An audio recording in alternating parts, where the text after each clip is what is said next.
Dans cette vidéo, je vous donne quelques conseils de base pour bien réussir votre phase de beer-off lorsqu'il y a encore du contact avec l'adversaire. Pour cela, regardons tout de suite cette première position. Ici, on joue un match en 1 point, ce sera le cas dans toutes les positions, et donc Blanc va pouvoir commencer sa phase du beer-off, c'est-à-dire qu'il va pouvoir commencer à retirer des hommes du plateau. Ici, on dit qu'il y a encore du contact puisque les noirs sont ancrés et donc ils ont encore la possibilité de frapper les blancs. Et évidemment, en cas de frappe, ils vont devenir favoris puisqu'ils ont un board qui est fermé. Ici, les blancs ont roulé 4 et 2. Et bien, que doivent-ils jouer? N'hésitez pas, comme d'habitude, à faire pause pour vous décider. Alors ici, avec 4 et 2, vous avez la possibilité éventuellement de retirer 2 hommes du plateau, mais ce serait une grosse erreur. Alors pourquoi? Eh bien au prochain tour, Noir va probablement venir ici s'échapper avec un de ces 2 hommes, mais il va garder ici du contact. Et vous avez des mauvais jets. Si c'est un, par exemple, avec le 6, vous êtes obligé de retirer un de vos hommes, et malheureusement là, quelle que soit la manière dont vous allez jouer votre 1, eh bien vous laisserez toujours une frappe, c'est-à-dire la possibilité à Noir de remporter la partie.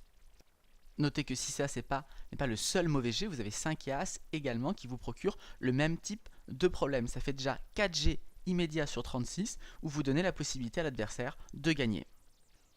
Donc dans cette position, le bon coup à jouer avec 4 et 2, c'est de nettoyer le point 6 et en définitive ici de rompre tout contact. Noir ne pourra plus vous frapper. Et comme vous avez une avance ici significative, eh bien la partie maintenant est quasiment gagnée. Donc ce qu'il faut bien comprendre dans ce type de position, c'est qu'il n'y a pas d'urgence à retirer des hommes du plateau. La priorité numéro 1, c'est de rompre le contact avec l'adversaire pour ne pas lui donner la possibilité qu'il vous frappe. Et pour ça, la meilleure manière de procéder, eh bien, c'est de nettoyer vos points par l'arrière. Alors je vous propose de regarder la position suivante, toujours même configuration, match en 1 point. On a commencé pour Blanc la phase du beer-off, 5 et 3 à jouer. Alors ici avec le 5 on pourrait manger un homme, évidemment on ne laisse pas de frappe, donc on pourrait jouer de 5 en 2 ensuite. Mais même idée que tout à l'heure, notre problème ici ce n'est pas de retirer des hommes du plateau, on a tellement d'avance, notre problème c'est la sécurité. Et là regardez maintenant, pour nettoyer ce point le tour d'après, eh bien c'est pas facile et surtout il y a des dés qui posent problème. 6 et 2, 5 et 2, 4 et 2, 6 et As, 5 et As, 4 et As, autant de jets qui vont permettre à Noir de tenter de vous frapper. Mieux vaut donc ici appliquer la règle que je vous ai donnée tout à l'heure, c'est-à-dire on va essayer plutôt de nettoyer les points en partant de l'arrière. Donc ici on va jouer de 6 en 1 et de 6 en 3. C'est sûr qu'au prochain tour on a encore des mauvais jets qui peuvent laisser une frappe pour Noir, mais beaucoup moins. Position suivante, les blancs maintenant ont 3 et 2 à jouer. Alors dans cette position, on ne peut malheureusement pas nettoyer le point 6, puisque si on joue 6-3, le 2 ne peut pas être joué.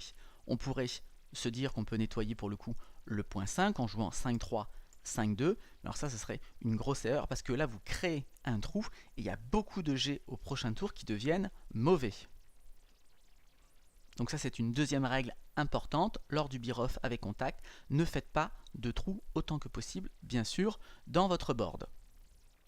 Au prochain tour, vous avez maintenant par exemple 6 et As ou 5 et 2 qui deviennent des mauvais jets, alors que vous pouvez éviter ce type de problème en jouant correctement 3 et 2. Le jeu correct consiste tout simplement ici à retirer 2 hommes avec 3 et 2. Vous essaierez de nettoyer vos points par l'arrière au prochain tour. Position suivante maintenant, donc les blancs ont 6 et As à jouer. Alors avec le 6, pas de suspense, le coup est forcé. Par contre, il reste un As. Où faut-il jouer ce dernier As? Alors deux possibilités, soit on joue de 4 en 3, soit on peut retirer un homme avec l'As. Eh bien ce dernier choix est absolument à éviter. Alors pourquoi? Eh bien regardez déjà le nombre de mauvais jets que vous aurez au prochain coup. Dès que vous allez faire 2 gros, vous allez être obligé de retirer ces 2 hommes là. Et donc vous allez laisser exposer une frappe. Et puis deuxième raison pour laquelle ce n'est pas bien joué, c'est qu'on perd de vue notre objectif. L'objectif c'est de nettoyer les points par l'arrière. Donc ici, au prochain coup, vous ne vous donnez pas les chances de nettoyer le point 4. Donc ici, après avoir retiré un homme avec le 6, il faut absolument jouer de 4 en 3. Vous donnez le maximum de chances au prochain coup de nettoyer ce point 4. Donc ça, c'est une règle très importante. Lorsque vous avez un bir-off avec du contact, essayez toujours de garder sur le dernier point un nombre pair d'hommes. Donc soit 2, soit 4. Ainsi, vous vous donnez le maximum de chances de nettoyer ce point et surtout, vous évitez, si vous n'êtes pas impair pour le coup, d'avoir un coup forcé qui laisse une frappe à l'adversaire.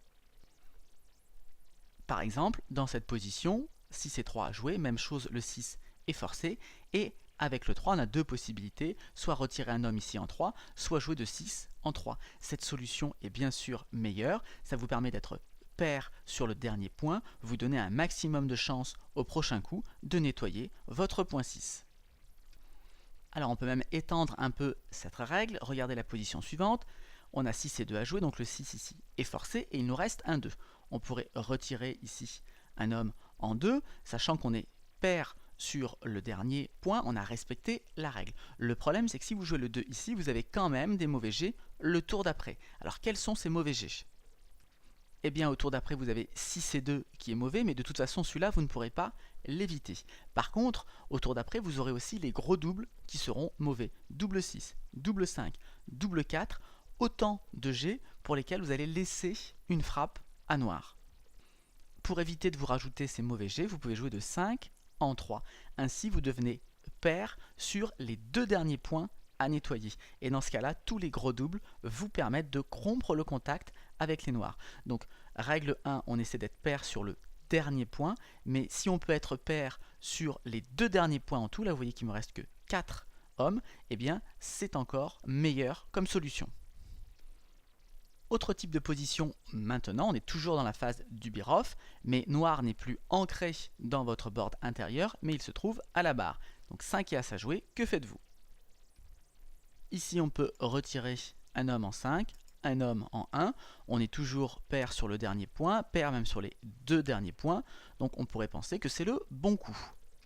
Mais en fait, il y a mieux. Alors déjà, regardons, après avoir joué 5 et as et retiré 2 hommes, on a des mauvaises séquences. Typiquement, si on roule le coup d'après 6 et as, le 6 va être forcé, je vais jouer l'as ici, et là on se retrouve en impair sur le dernier, donc avec des risques d'avoir au prochain tour eh bien, des ouvrants qui offrent à noir une frappe.